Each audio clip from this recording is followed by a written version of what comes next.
Sindh high court ने कराची में पतंग उड़ाने वालों के खिलाफ कार्रवाई की हिदायत कर दी है। अदालत ने सिंध हुकूमत, आईजी और कमिश्नर कराची को नोटिस जारी करते हुए 24 अप्रैल तक जवाब भी तलब कर लिया। मजीद जानते हैं डॉन न्यूज के नुमाइंदे शफी बलोच से। जी शफी, अपडेट कीजिएगा। हाँ जी, कराची में पतंगबाजी के खिलाफ जो है वो सिंध हाईकोर्ट में दरख्वास्त दायर की गई थी और जिसमें मौक़िफ़ इख्तियार किया गया था कि इस सूरत हाल की वजह से न सिर्फ पंजाब की तरह कराची में भी कई अमवात और कई हादसा हो चुके हैं। लिहाजा पतंगबाजी को रोकने के लिए इंतजामिया और हुकूमत को पाबंद किया जाए कि उसके खिलाफ सख्त कार्रवाई की जाए। अदालत ने इब्तदाई दलाल सुनने के बाद पतंग उड़ाने वालों के खिलाफ कार्रवाई की हिदायत कर दी है और सिंध हुकूमत, आईजी सिंध और कमिश्नर कराची को वजाहत के लिए अदालत ने नोटिस भी जारी कर दिए हैं और फरीकैन से 24 अप्रैल तक के लिए अदालत ने जवाब तलब कर लिया है।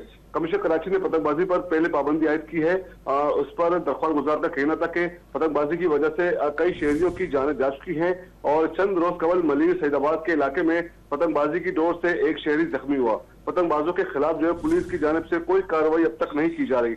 पतंगबाजी और उड़ाने वालों के खिलाफ भी जो है वो अदालत कार्रवाई का हुक्म दे, जिस पर अदालत ने जो है वो दलाल सुनने के बाद मुतल्लिका इंतजामिया और हुकूमत को जो है वो वजाहत के लिए तलब कर लिया है। जी, बहुत शुक्रिया शफी बलोच अपडेट करने के लिए।